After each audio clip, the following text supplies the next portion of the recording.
You know the feeling, right? If you've ever tried to read the Bible from start to finish, you're just flying through the epic stories in Genesis and Exodus, and then, bam, you hit the wall that is Leviticus. All these laws about sacrifices and, I don't know, skin diseases. It can feel so dense, kind of repetitive, and, well, frankly, a little irrelevant to our lives today. But stick with me here, because what if this book contains a totally revolutionary plan for how we can even begin to relate to God? So, first things first, we've got to get a handle on the absolute core idea of this entire book, and that is holiness. Now, what does that even mean? Well, in this context, holy means being set apart, totally pure, and, well, perfect. If you can really wrap your head around this one single concept, I promise the rest of the book will start to click into place. Okay, so let's set the scene a little, just so we know where we are. The people of Israel have just made this miraculous escape from slavery in Egypt. You know, the whole Red Sea parting thing? It's incredible. And now they're all camped out at the foot of Mount Sinai. But here's the real game changer. God himself, the pure, all-powerful creator of the universe, is now literally living among them in this special tent called the tabernacle. I mean, what an incredible privilege. But it also created a huge new problem. And this verse right here, this is God's answer. It's the core command that you'll hear echoing through the whole book. And look, this isn't just a friendly suggestion. It's the absolute fundamental requirement for this new relationship to even work. And why is that? Well, it's pretty simple. To live in the presence of a holy God, the people themselves had to become holy too. And that leads us to the central, burning question of the entire book of Leviticus. How on earth is that even possible? I mean, really, how can a community of flawed, messy people like us, survive, let alone thrive, living right next door to the source of all perfection and all purity? The rest of this book, it's God's detailed answer to that exact question. So the first piece of the puzzle, God's first part of the answer, was to set up a special group of mediators, people who could stand in the gap between his perfect holiness and the rest of the nation. And these people were the Levites.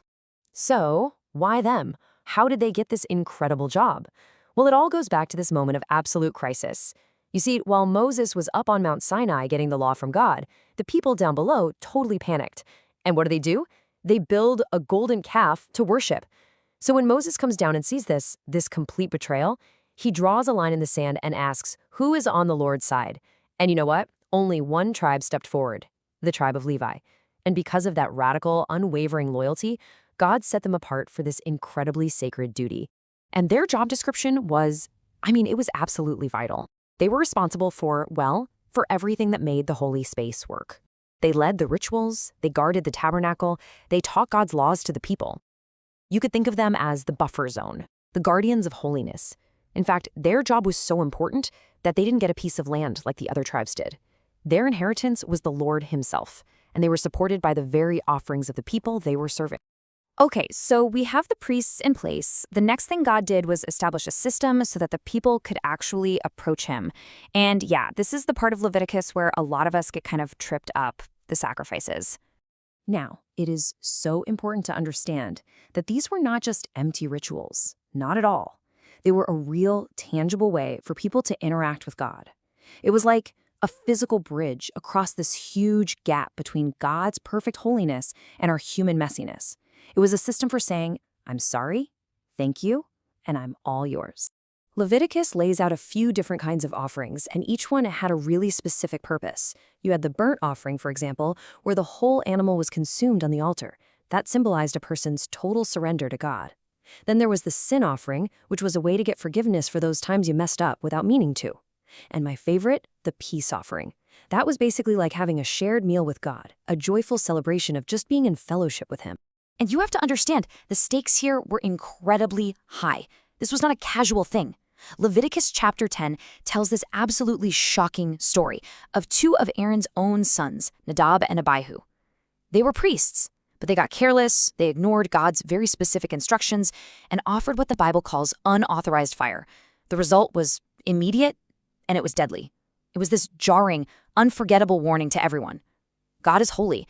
You have to approach him on his terms, with respect and with obedience. But here's the thing. This idea of holiness wasn't supposed to stay locked up inside the tabernacle. No way. It was meant to break out of that sacred space and completely soak into every single corner of daily life. The goal was to transform Israel into a truly holy society from the inside out. In fact, one of the most famous, most influential moral commands in all of human history comes right out of this section of Leviticus. Love your neighbor as yourself. And this wasn't just about having warm, fuzzy feelings. It was a command for real, concrete, just, and compassionate action toward everyone else in your community. And this stuff was so practical. God's law demanded things that were frankly radical. Radical social justice, taking care of the poor and the foreigner. It demanded absolute honesty in your business deals. It commanded total fairness in the legal system and purity within the family. See, being holy wasn't just about what you did at the tabernacle. It was about reflecting God's own just and righteous character and how you treated other people every single day. And for the final piece, God did something amazing. He wove this idea of holiness into the very fabric of time itself. He created a whole calendar of sacred rhythms, all designed to keep the people's hearts and minds focused on Him. This holy calendar worked in all these different cycles. You had the weekly rhythm of the Sabbath, 1 day out of 7 to just stop, rest, and focus on God. Then you had the annual feasts, like Passover, to remember all the ways He'd saved them. And then there were even bigger cycles, like the Sabbath year every 7 years, where even the farmland got to take a year off. But the most radical cycle, the biggest one of them all, was built around this number. Every 50 years, something absolutely extraordinary was supposed to take place. It was called the Year of Jubilee, and you can think of it like a giant nationwide reset button. All debts canceled. All Israelites who had become servants because of poverty, they were set free. And any family land that had been sold off, it went right back to its original family. It was this incredible system of social and economic justice, built right into the calendar, to make sure that things like generational poverty and oppression couldn't take permanent root. So what was the big idea behind such a radical law? Well, it's all captured in this one powerful verse. The Jubilee was this constant reminder to the people that ultimately they didn't really own anything. The land, their stuff, their very lives, it all belonged to God. They were just managers or stewards living in His land, and they were supposed to manage it with His kind of justice and His kind of generosity.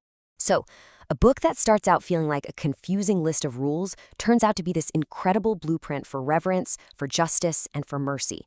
And it's all designed to answer that one huge question: how can we possibly live in the presence of a holy God? And, that really leaves us with a question for ourselves, doesn't it? What does it look like for us to reflect God's holiness, His justice, His mercy, His purity in our own lives right here, right now?